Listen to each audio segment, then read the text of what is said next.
Welcome back to Teen Summit 2024. My name is Christi Farrar. I'm consultant with the Massachusetts Library System. And for the next 45 minutes to an hour, we're going to talk about teen behavior and advocating for teens. So, okay. As I said, consultant for Mass Library System. I have been with the Massachusetts Library System for the last almost 9 years. And before that, I was a public librarian. I worked in a number of libraries here in Massachusetts as a youth services librarian and then a teen librarian in my last role. And then I also became trained in the IMLS. Is there a way to make me louder? I don't know. Sorry, I just saw that in the chat. If other people can let me know if you can hear me. I will also speak louder. I'm sharing a space today, so I was very cognizant of that for the a little bit too much.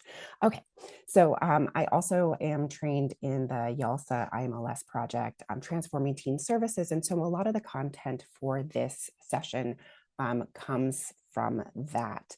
But also from my experiences both as a teen librarian, a youth services consultant, and as also a mom to 2 adolescents. So I'm living the dream these days.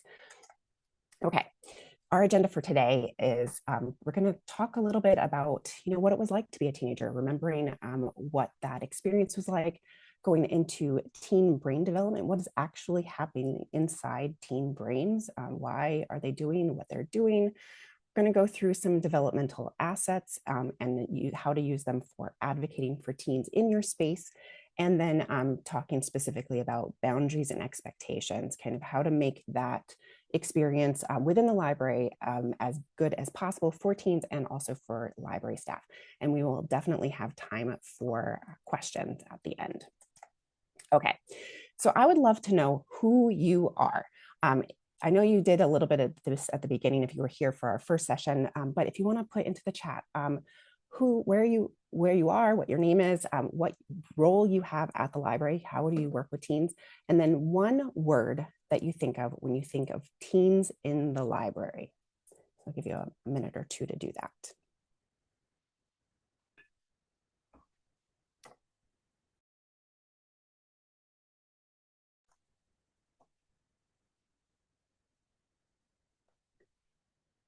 I promise there's no right answer to teens in the library. What's one word that you think of?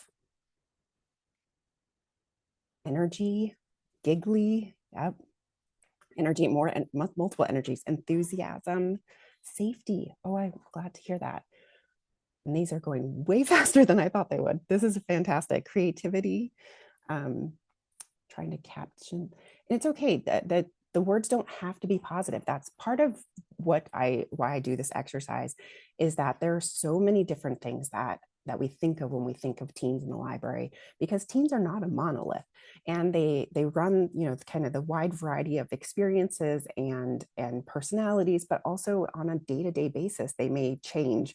One minute they're excited and energetic, another minute they are like rambunctious and rowdy. I also saw stinky, that means loud.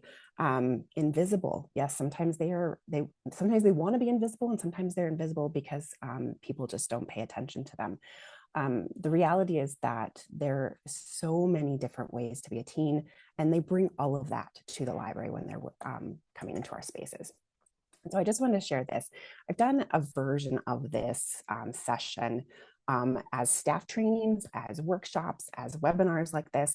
And when I do it in person, I do these giant Post-it sheets and I write everything down. And then I've been taking pictures of them. And so I just want you to see kind of like all the different words that have come up over the last 2 years as I've been doing this kind of like a roadshow of teen behavior.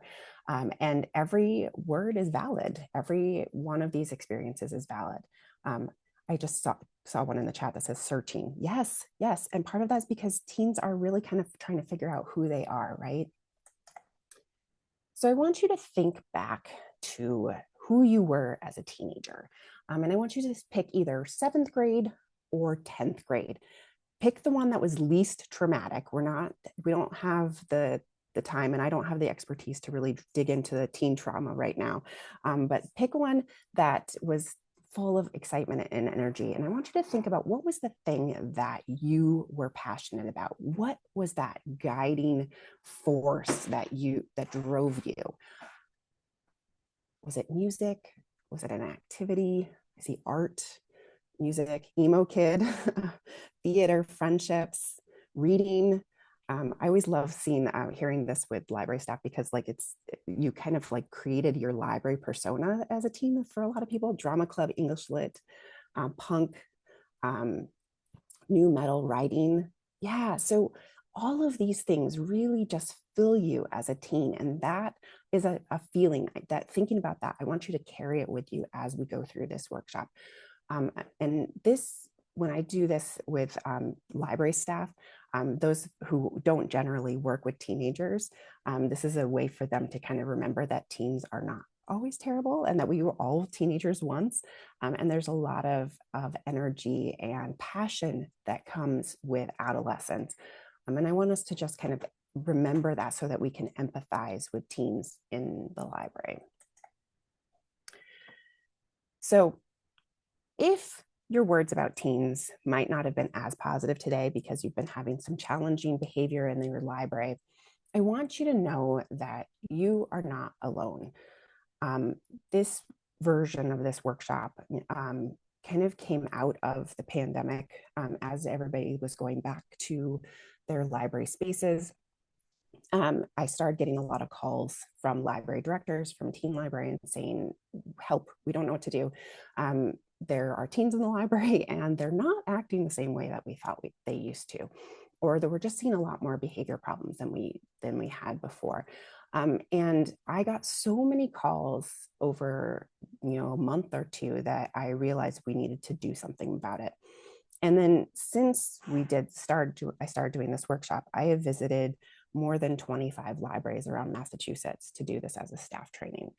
This is everybody problem. This is, teens have really struggled in the last couple of years, and they are bringing that to the library space. So you are not alone if you have been seeing some challenging behavior.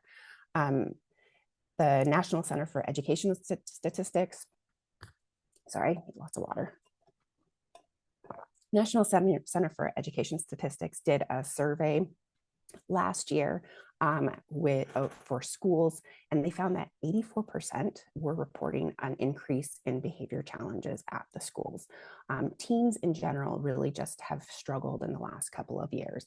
And part of that is that, the world shut down just as they were kind of going out into the world and learning how to be human in public. And so coming back into their schools, coming back into public spaces like the library, has meant that they're trying to figure out who they are and also remember what it's like to kind of be in public. And just, these are my two adolescents in this picture, and in a very rare moment of liking each other. So I love this illustration of the teen brain. We're going to move into kind of teen brain development and what is actually happening. And obviously this is not anatomically correct.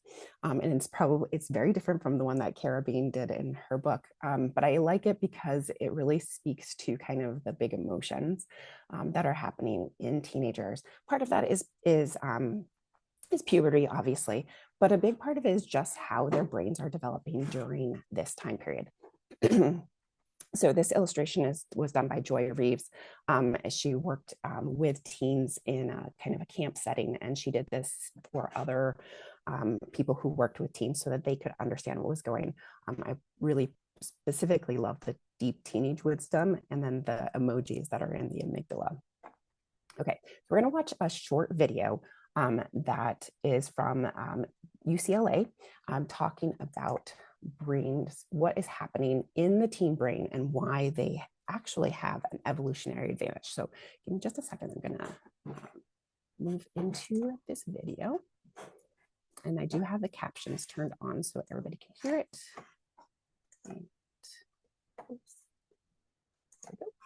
It's not easy being a teenager. There's the angst, the emotions, the raging hormones. And although hormones do play a big role in puberty, the brain is going through a lot of changes too. Neuroscientists are learning that some of the most puzzling teenage behavior may actually have some real benefits.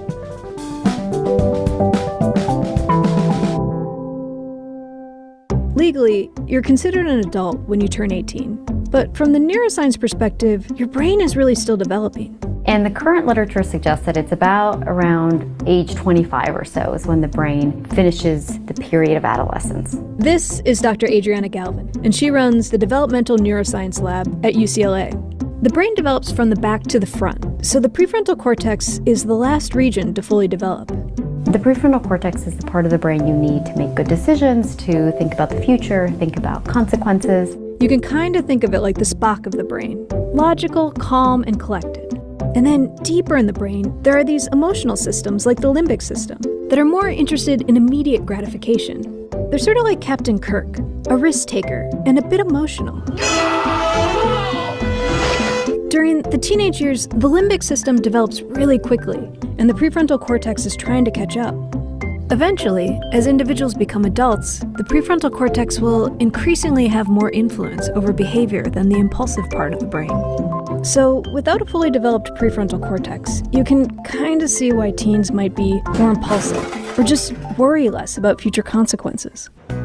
Another brain region that's really active during adolescence is this thing called the striatum, and it's a key part of the brain's reward system. Let's say you find 20 bucks on the street, or someone gives you a cookie. The striatum goes off, and it releases dopamine into the brain. Adriana's lab discovered that the teenage brain is super sensitive to different rewards like sugar and money, way more than in the brains of adults and children. And all this activity in the brain's reward center, it may actually serve a purpose. We asked teenagers to come to the lab and we scanned their brains while they performed a learning task. They were shown a picture of a butterfly and 2 flowers, and they were asked to guess which flower the butterfly would land on. After each guess, they were given feedback. When the teens got it right, their striatum would get really active. They would learn over time that the butterfly preferred one flower over the other. And everybody learned this task. But what we found is that the adolescents learned it more quickly than adults and with greater accuracy. So having this reward center that's hyper-responsive to feedback actually helps teenagers learn from their environment. But this same region of the brain is also connected to risk-taking. Data from Adriana's lab suggests that teens with a more reactive striatum are more likely to engage in risky behavior and to enjoy it. Rather than ask how you keep your teenager from taking risks, because we know the brain is really oriented towards risk during this time, it's better to ask, how do I provide opportunities for healthy risks? Like trying out for the school play, even if you've never acted before, or asking someone out on a date. Those are real risks to a teenager, but they're not the kind of risks that parents typically worry about. It makes sense from an evolutionary perspective that there's a time in life when teenagers want to become more independent, seek out new opportunities. In the animal world, this would translate into looking for new food resources or foraging behavior. And in teenagers, it often manifests as risk-taking behavior and simply moving away from the family unit. Teenagers are going to make mistakes, but they've got this brain that's encouraging them to learn and explore and push boundaries. So adolescence is a really special time, and I think we don't appreciate enough their energy and their ability to lead and to motivate, and how excitable they find life in a way that we maybe we don't later in life. Our brains keep changing throughout our lives, and researchers at UC Berkeley are learning that if you give people a little bit of power, it can have a big effect on the brain. Learn more by watching our video here, and be sure to subscribe for more Figure 1. Okay, so let me get back into our slides. Okay, so the teen brain really is going through lots of changes during adolescence. And when we talk about adolescence, the age range is actually really from like around 8, right before puberty is happening, all the way up to 25. It's this huge time period, and because so much is happening in their brain from a developmental standpoint. And the reality, though, is we have a tendency to focus on the negatives of what is happening there. That we talk about teens as their brains are not fully developed. They don't have that prefrontal cortex. They really can't analyze the risk, reward, and consequence. one part kind of going further of that risk taking can be driven by impulsivity, which includes the tendency to act without thinking about consequences. So that's impulsive action. Or to choose small immediate rewards over larger delayed rewards, impulsive choice. If you've ever heard about the marshmallow study, where kids are given, say you can have one marshmallow now, or if you wait, you can have more marshmallows later. That the ability to have delayed rewards really kind of develops over time during the teen adolescent development. They also really have this high stress fight or flight response to things, that they respond much more negatively to ambiguous statements. I always like to say that, if you walk into a group of teens and they're sitting in a space and you say, please be careful. Just want you to know that the sound here really travels. That's a fairly neutral statement, but teens tend to interpret that more negatively than adults would. They have a tendency to misinterpret social cues, and then get upset about that. Really from as mentioned in the video, is that they're risk oriented, and that has an evolutionary advantage. But when we think about it in our day-to-day life, that seems like a negative. What's really interesting, though, is that when given the choice between two risky options with ambiguous rewards, so kind of like, if you, a raffle, like if you spend $2 to enter the raffle, you might get $50, but you might not. Adolescents are much more inclined to explore that risky option than adults are. They really have a greater tolerance for ambiguity in reward and a stronger exploratory drive. But when we talk about teens, these are the things that often come up, especially for staff in our libraries that aren't as excited about teenagers as maybe those of you who are here are.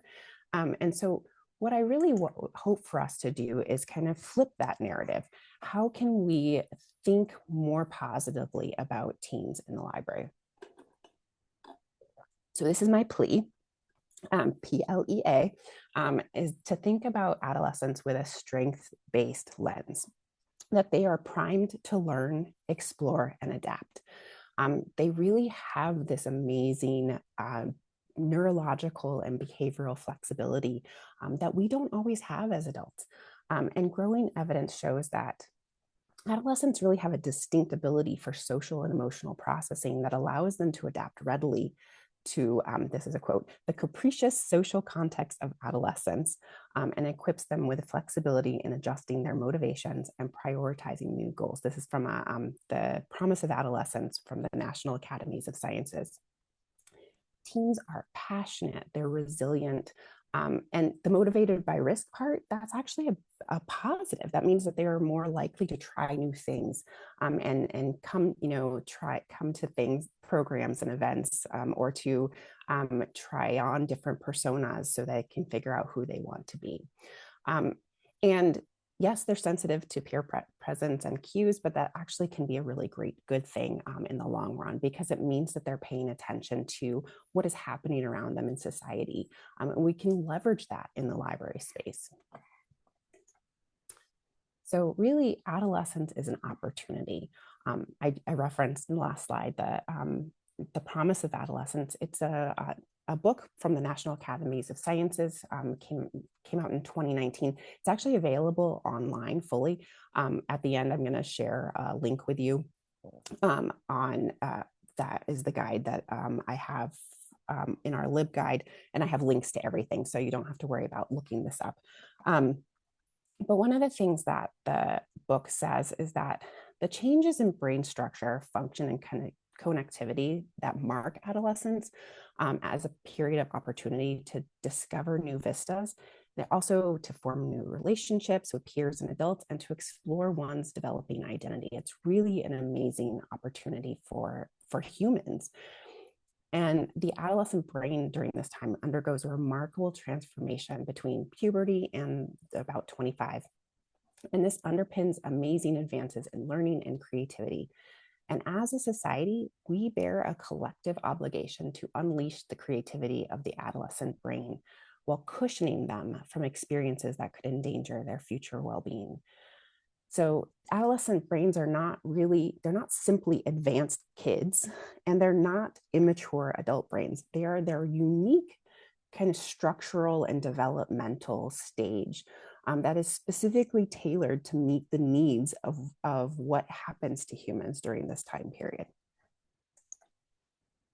We also really need to be cognizant of the fact that this is a sensitive period. While the brain is malleable and adjusting and changing, it means it's also sensitive to and vulnerable to toxic experiences. And so when we think of and interact with teens in the library, we need to be aware of the structural inequalities that exist in our communities, like racism, poverty, homophobia. We have a collective responsibility to ask, how can we create the types of settings and supports needed to optimize development during this period of life? This goes well beyond simply keeping youth out of harm's way, and instead signals an urgent need to consider how we design systems with which adolescents engage most frequently to meet their developmental needs. And when we say toxic experience, this includes trauma, adversity, systemic racism, and events like the pandemic. So in 2023, the National Institute of Health released a study that had looked at, they've already been doing a longitudinal study of teen neurological development. And so they were able to look at teen brains after the pandemic, immediate aftermath of when they went back to school, and found that teen brains aged 3 years in the span of 10 months, with changes similar to those seen in kids who survived trauma. So what we're seeing is kind of this collective trauma that's having an impact on neurological development in teens. So if you're seeing an uptick in behavioral challenges since we've come back into the public, you're not alone. So I want to do an activity, a short activity. I'm going to drop into the chat a link. Paste this link. And this is a PDF that you can view online. It is from the Transforming Teen Services project, the YALSA IMLS project. And it is ages and stages, information about what is going on with adolescents in different stages. So there's 8 to 10-year-olds, then 11 to 13-year-olds, then 14 to 18-year-olds with what is happening to them, and then also tips for educators. I want to break you into groups. If you are from Connecticut and Massachusetts, I want you to look at the 8 to 10-year-old section. If you are in Maine or New Hampshire, I'd like you to look at the 11 to 13-year-old section. And if you're from Rhode Island and Vermont, I'd like you to look in the 14 to 18-year-old section. And everyone else, if you're here from another state, pick whichever section you know the least about. It's your choice. And I want you to find the one thing that you think everybody should know about that age or stage. So I'm going to give you a couple of minutes to go ahead and take a look at that. And let me know in the chat if you're having any difficulty with the document or if you have any questions.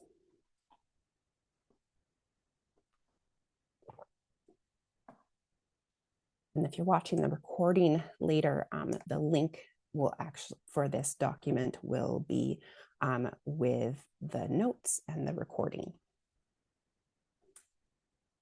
And it also will be on the guide that I'm going to share at the end.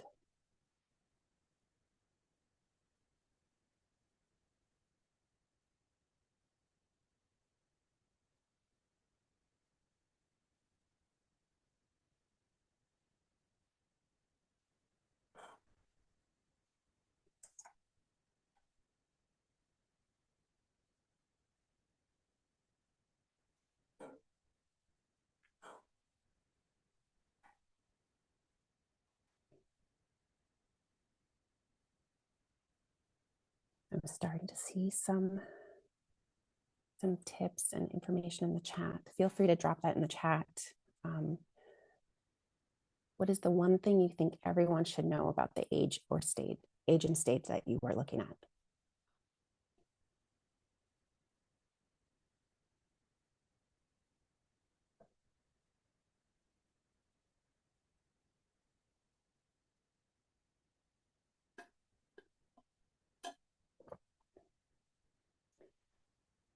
Yes, and we're gonna, so it's great. Thank you everyone for sharing. As you all keep sharing in the chat, I'm gonna go through the ages and stages here. Okay. So our 8 to 10-year-olds, these, we're thinking about them from a grade standpoint, or our 3rd, 4th, and 5th graders. One thing that stands out a lot for this age group, and I've seen in the chat, is that they're starting to try out sarcasm, but they're really not necessarily understanding it. It is one of the kind of social cues and social skills that they're working on. I see in the chat too that they're learning about kindness and learning that, let's see, searching for designated roles in their group. They think they know more than they might. They're also kind of discovering that rules are not black and white anymore. When kids are younger, they really think that, this is the rule, this is the way it is. And they're starting to understand that that's not always the case. And they want to know the reasons behind those rules. And so when we're giving them expectations in a library space, they're going to want to know why. I always like to say that, like, adolescents are very kind of like your second toddlerhood. So a lot of what we see in the different teen age and stages really mimics what we start seeing in our toddlers. And there is a Y stage in adolescence as well. They also really want to be able to give back and to try things. They want the opportunities to be successful. So we as educators, we as librarians have an obligation to help them find things that they're good at so that they have opportunities to be successful. I'm going to see if there's anything else in the chat for 8 to 10. Here's one, the tip for educators: let us be involved in making the rules. Yeah, absolutely. Oh, yep. 8 to 10, they're older than little kids, but not yet teen room ready. They're starting to test boundaries, recognizing other people's feelings, and they like to have jobs and designated roles. Yeah, absolutely. And these are the kids that really, really want to start being in the teen space, but they might not be quite ready yet. Okay. So for our 11 to 13-year-olds, I've seen some in the chats, that there's a wide variety about what's happening physically. Yeah, I did this a staff training for a library where a library staff person used an example of how a group of teens came to the desk to get library cards, and one of them they thought was already 18 or 19 years old, and it turned out she was only 12. There's this huge variation in development. So, and there are a lot of rapid changes, and so that this age group, they may be really uncomfortable about what's happening, and they don't really want to have have that called out, or have people make comments about, oh wow, you're so tall, or or anything about their body, which I think is a good rule for everybody, not to call that out. They're also really realizing that sometimes the way that they speak at home or with their friends is not necessarily appropriate for the library setting or for the school setting. And that there's a context that goes with what they are saying. And then they really are so sensitive to that group thinking and what's happening in their social groups, and they don't want to be singled out. And that means for both praise and for criticism. And so thinking about that as you are interacting with groups of 7th and 6th, 7th, and 8th graders, to talk to them in small groups and not necessarily to call them out individually. Let me see if there's others in the chat. That they aren't only in the process of discovering themselves, they're doing it while everyone else either sees them as too old to be considered children, yet too young to be considered young adults. Yes, thank you. That's absolutely true.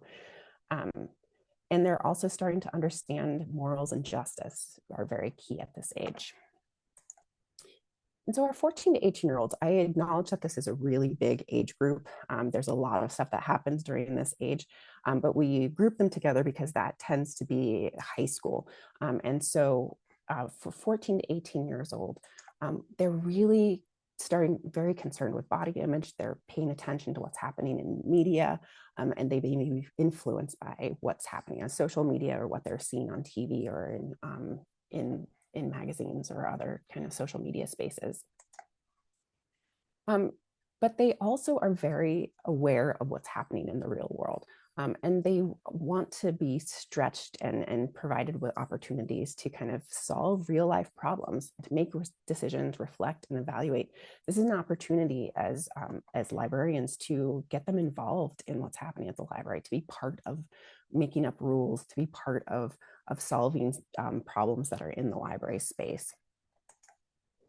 They also, you want to be held accountable. So you can hold them to high standards to help them understand that they are also accountable for their own success and failure. And we have an opportunity to do that. So I'm checking the chat. I also see that they're exploring opinions, morals, and creativity, but also still very self-conscious. Yes, absolutely.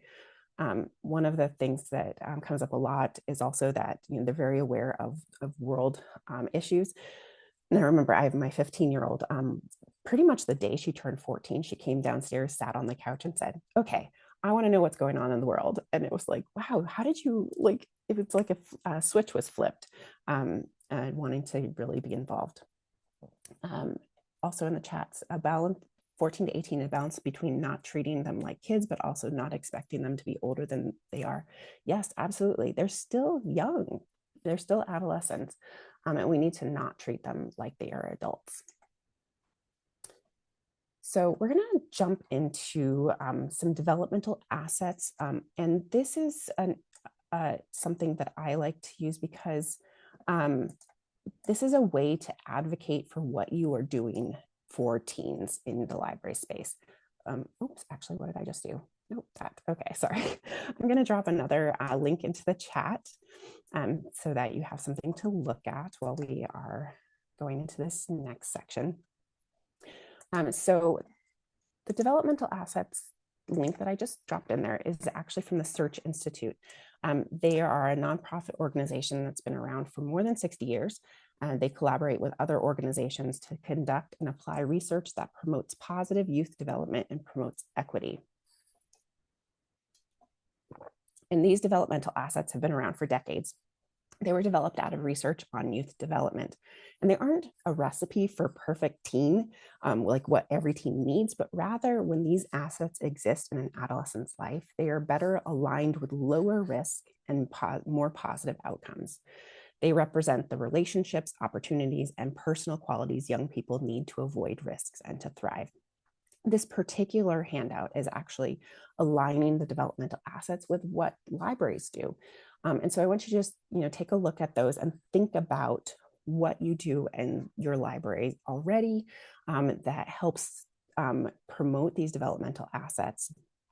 And also, what could you be doing knowing that these assets are aligned with positive outcomes? Because when we understand and align our work with developmental assets, then we can become strong advocates for what youth need for positive growth and development. So, and this particular version actually came from the Neil Schuman book, Connecting Young Adults and Librarians. So some that I want to highlight here is that, young people, an asset is that when young people receive support from 3 or more non-parent adults, they really need to have people in their life who are not their parents or guardians, who help kind of develop and show them and model, what is positive behavior. And the library staff can be that person for a teen. They can help build relationships with teens, either through organized groups or just even through daily interactions. From the empowerment standpoint, young people need to have useful roles in the community. And so having teens as volunteers in the library, either team volunteers, workers, or mentors, help support the library's mission, but also support teen development. And then there's a whole boundaries and expectations section, which is something that teens desperately need. They may not tell you that they want boundaries and expectations, but they need them. And having an asset there's an asset to have boundaries and expectations within the neighborhood and within the community, and not just within home or school. And so libraries are neighborhood institutions. Through positive discipline and redirecting inappropriate behaviors, librarians play a key role in setting boundaries for teens. So those, going back to those again, for empowerment, young people need to feel valued and valuable. This happens when youth feel safe and respected. And then young people really need clear rules and consistent consequences. And then they also need the encouragement to do their best. So how do we set up boundaries and expectations for teens? If you were widows, we're going to go through rules and policies, some personal boundaries, and the consistent outcomes. So I always say that the best way to set boundaries and expectations is to be proactive and to think about what your teens and your community need, but also to work with them and let them be part of that process. You can take your existing behavior policy and kind of consolidate it in a way that is clear, concise, and positive language, rather than having it be this big document that maybe sounds more legalese or is, kind of written by your library trustees.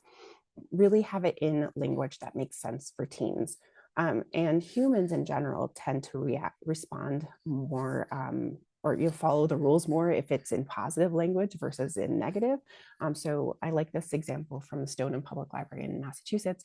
Respect and be kind to others, keep the space clean, put stuff back, use an inside voice, and if you need help, ask. And it was developed with teen input, and you then take this and put it in noticeable places around the library. But also be willing to reassess and adjust it as necessary. In a longer version of this webinar, I have an example from a library that when I did it, the workshop, they said, oh, wait, we changed it. We added this and we took this away, because that's really necessary. As you see that, your policies or your expectations may not be clear enough, be willing to change them when necessary. If you were with us a couple of years ago, we had a really fantastic session at Teen Summit called One Trusted Adult with Brooklyn Rainey. That recording is actually on the website that we have all of our Teen Summit recordings. I highly recommend going back and watching that. And she talks a lot about setting up personal boundaries when working with teens.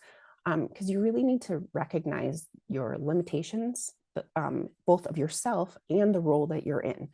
When we work with teens, it is really, we want to build relationships with them, and it's really easy to kind of get friendly and to tease each other and to have that fun relationship. But we have to remember that at all times that we are the adult, and that we are in a role that has power and responsibility. And so keeping that boundary clear for us and also for our teens is really important.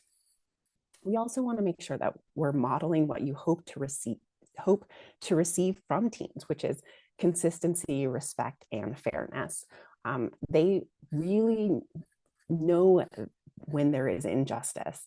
And so making sure that we are consistent in how we interact with teens and how we apply rules and consequences.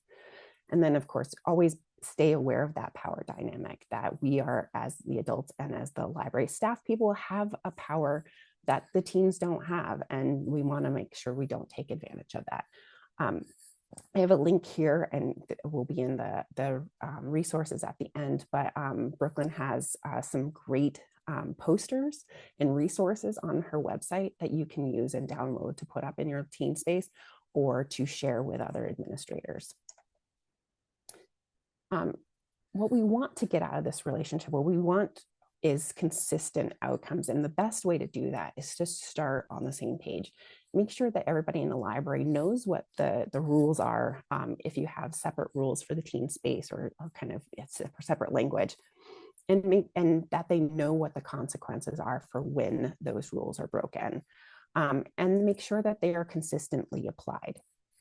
You also want to be building a relationship, And that doesn't necessarily mean those like really strong relationships where you know everything about the teen's life, but even just knowing their name and saying hi. It starts small, it starts simple, but it's really incredibly important.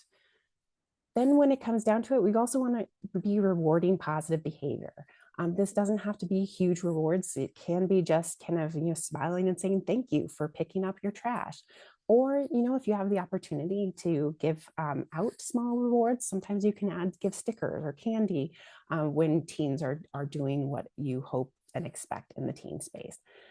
But at the end of the day, we want to set them up for success. So that means, if you have the ability to make sure that your teen space is not right next to the circulation desk, so that their noise and volume isn't interrupting what's happening at the circ desk.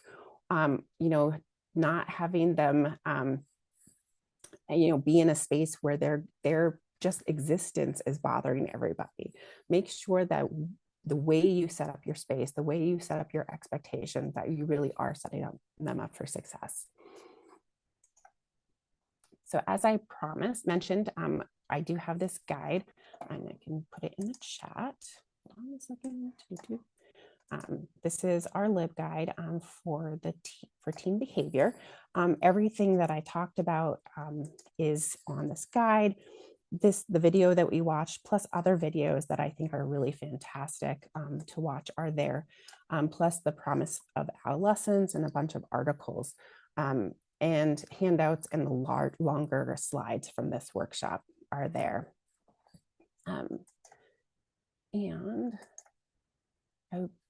Not fully done. I am available for questions because I don't know if there's any in there. This is kind of like a short and sweet version of this. But if you are ever interested in having a longer staff training, that is something that I'm available for, especially within Massachusetts, but even around New England. Because the reality is that when we talk about teen behavior and what's happening with teens, we also want to be having that conversation with everybody in the library. Everybody in a library works with teenagers, and it's incredibly important that everybody understand that what we're seeing with teens is developmental, and we want to make sure that our rules and our expectations really align with what is happening within teen development. So please let me know if there are any questions, and I'll scroll back and see if there's anything in the chat that stands out.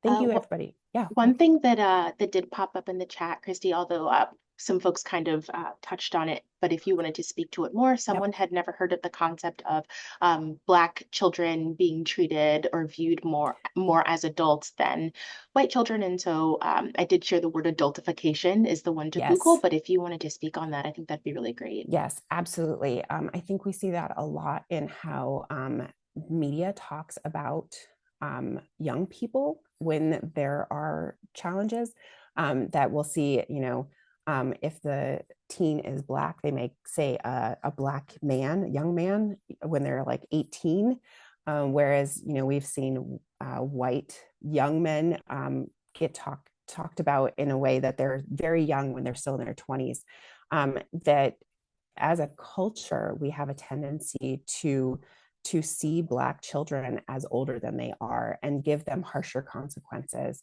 and treat them more as adults than is developmentally appropriate. And that doesn't tend to happen with white children and white teens. And so we have to be very cognizant of that as we are interacting with young people in the library, is to not make assumptions about their age, especially if they happen to be tall or have developed, that, the person that's in front of us that, on our kind of first impression may say, oh, this person looks older, and maybe they're in 20, they might only be 12. You really have to kind of push back on your not instinctive, I think that's not a good word, but the implicit bias that is in our heads based on years and years and years of information from the media and articles and the adultification of Black children. And so just keeping that in the back of your mind as you're interacting with young people in the library is really, really important. And so thank you for bringing that up. Oh yeah, and actually I just saw in the chat that this flows into a discussion for neurodivergence. Yes, absolutely. You know, that what typical behavior is also is really part of that conversation too. And that we need to not just basically not have assumptions for what is typical behavior or why somebody is interacting with us in a particular way, and really kind of keeping an open mind about how teens present and adolescents experience themselves in the library. And being very cognizant of the fact that neurodivergence can really impact how youth may talk to us or not talk to us, or you know, people have a tendency to have an expectation, say, you know, look at me when I'm talking to you, and like that might not work for that particular young person. So thank you for bringing that up as well.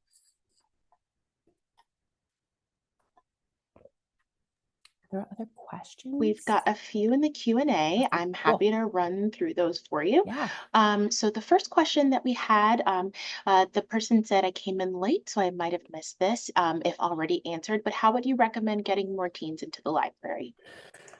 That's a big one. And actually, Kim, I love that you asked that. No, Kim and I actually are working on a project. So I think something to keep in mind with regard to teens is that there's a lot going on in their world. The library is not the center of their world for most kids. We are a support system, and we are a resource, but we might not be the first thing that they think of. And so you really have to think about, what is it that teens need? What is it that they are looking for, either from an entertainment standpoint or an educational standpoint, or even just a space standpoint? What are the resources that libraries have that that can help answer those, you know, fill those needs? So when I think about teen engagement and why teens are not in the library, there are so many factors that kind of take up their time and their energy. They might have a ton of homework. They might have an after-school job, or you know, extracurricular activities like sports or clubs. They might have family obligations. They might just not remember that the library exists, so executive functioning challenges, or they might have transportation issues. And so when you think about the library and those facets, what are the things, what are all those barriers in those facets, and how can maybe you kind of get around them? So if transportation is an issue, do you have the ability to go to where teens are and do outreach as a teen librarian? If it's an extracurricular thing, if you realize that there are a lot of kids who don't come to the library because they have a ton of sports or after school activities, is there a way to do other programming on the weekends or in the evenings that doesn't interfere with those? So it really is, I think the question is less, how do we get teens into the library, and more, how do we meet the needs that teens have with the resources that we have? Perfectly said, Christi. And yes, we're getting there, folks. We're working on it. We'll shop it around once we're all set. We have another question that came in that's kind of for you, and I think also a little bit for the room. It would be interesting to see a compilation of teen room / teen rules in libraries. Has this been collected somewhere? And if people have those and want to drop links in the chat, I will pull them and save them. Yeah, no, that'd be great. So I have a lot because I visit libraries all over, and I take pictures of them. And then I keep them and share them. But I do think that would be fantastic to put them all in one space. Our last Massachusetts Youth Services community chat, we had a teen focus, and I had people send me some of their rules and expectations. And so I was gathering those anyway, but I'm happy to put them up on this teen behavior guide so that people can use those. Yeah, I think that'd be great. Okay. Oh. Do you want to grab this one in the chat? Sure. Yeah. It says, do people have a strong feelings calling a young adult room or a teen room? I have strong feelings. So outside of the library world, the term young adult means people in their 20s. I really do think that teen is the term that most people understand. And it really speaks to that adolescent age and not our college age people. Um, your mileage may vary in your community, but if you have a young adult space and that's in your young adult librarian and it's really hard to change terms, it's okay. You can work with it. But I do really think that teen is better speaks to that experience. Absolutely, 100% agree. We have another question here. Besides making short and sweet policy explanations for teens, are there any targeted actions that you recommend? I've heard a lot of folks talk about behavior contracts, but in my own experience with this, it has been dubious. Yeah, I think it's really, you know, engaging the kids in the process of creating those rules or those versions and then making sure that they know about it. So when I was a teen librarian in one of my first library roles, we had a really long and hard to understand behavior policy. And so I was like, okay, kids, I had them they used to hang out in the library after school on early release days. And I was like, look, we need to come up with rules for this space. This is what the policy says, or this is what it means. How do we say that? And they came up with no blood, no bruises, no broken bones, and respect people and stuff. And then I made that as a big poster and I put it everywhere. And then when there were times that that kids were kind of violating that or kind of pushing that boundary a little bit, which they do. I mean, that's part of the development, right? I would say, hey, what are the rules of the space? And I would just remind them. And it was because it was short and simple and easy to say right out, quickly. It became kind of a muscle memory for them. And then also anytime I had new kids, I would just say, hey, welcome to the teen space. Just want you to know these are the expectations.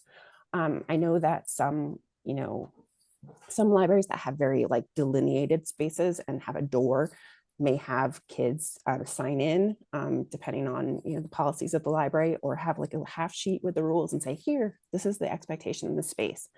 You have a variety of ways to kind of remind kids what that is, and they need reminders. And sorry, I got a little distracted because I saw a lot of stuff showing up in the chat. Yeah, no, there's a lot of great things happening. Okay, so we have another one.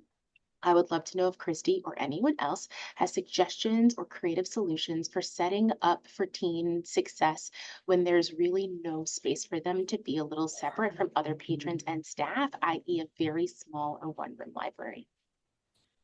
Yeah, that's really hard. I think the best thing you can do is making sure everybody on staff is on that same page. And so that involves, training, having conversations about, patron behavior in general, and, reminding everybody that just being a little bit loud isn't a problem, isn't always a problem. It depends on how loud, I guess, but and so, setting the teens up for success in that way really is about the adults in that library, and having the adults understand that everybody shares the space together, right? And that teens being in the library isn't a bad thing. And so, because I know that in some spaces it would be like, oh my God, there are teenagers here. Let's go get the teen librarian. Or, oh my God, there are teens here. They're obviously a problem, So really starting with the adults in that space. Oh, I love that. Offering noise canceling headphones and sound machines. That's also good, to the adults in that space. Yeah, because those teens aren't going anywhere. Okay, we have another one. With a little background info. So I started as a teen/tween librarian last month, and our teen space has always been defined as being for 12 to 18 years old, while my role and programming ages are from 10 to 18. Oh. I'm still working out where I want to be strict about age, if I think there's a helpful boundary, and how I'm handling caregivers sitting with their teens. We also have a local organization working with struggling and housing insecure youth who work with youth up to 24, and they often hang out in the teen space as well. I'm curious if you have advice about handling management for who sits and hangs out in the teen space. Wow, that's a lot. And a month. Congratulations on the new job. So I think what I see a lot is when it comes to programming these days, we really are getting our tweens showing up, right? That 10 to 12 age range, unless it's a very specific kind of high school program. And so depending on what it is, what the program is, you may want to be more flexible on the younger ages. Obviously, there's a slippery slope, and we don't necessarily want our 7-year-olds showing up at programs that are meant for middle schoolers and high schoolers. But if you are already expecting to program for down to 10, then you might start having conversation about what that space is. I think that to some extent, this is probably a longer conversation than just a quick, question in a webinar. So please feel free to email me or your own statewide youth services consultant. And we could probably walk you through a little bit more because I do think that there are a lot of considerations when we are starting to talk about having a space that has 24-year-olds in it and 10-year-olds in it. And so we want to make sure that we're setting kids up for success. We're allowing them to have access to a space that is meant for them, but we're also not putting them in a situation where there are potential issues. And I'm not even talking about like legal issues, but rather just, 24-year-olds and 10-year-olds want very different things from a space. Mm-hmm. And a very different needs. Absolutely. Yeah. Okay, so the last question that I have in here, in case more pop up, how do you recommend handling tensions between what we, YA librarians, think is appropriate for teen behavior and what the board thinks is appropriate? I imagine the library board. Yeah. I think everyone just did that sigh. I think Yeah. everyone where they were just like, oh. Have them watch video recordings and trainings is one thing. You can talk to your consultant, statewide. I don't know how, other states if anybody does talk to boards. Occasionally I have come to board meetings when there are lots of issues with teen behavior. Because the expectation from the community is very different than what is true to adolescent development. My own community right now is having this whole conversation about middle school kids on bikes, and there's a group who are talking about them as if they're adults. I'm like, no, they're 13 years old, they're kids.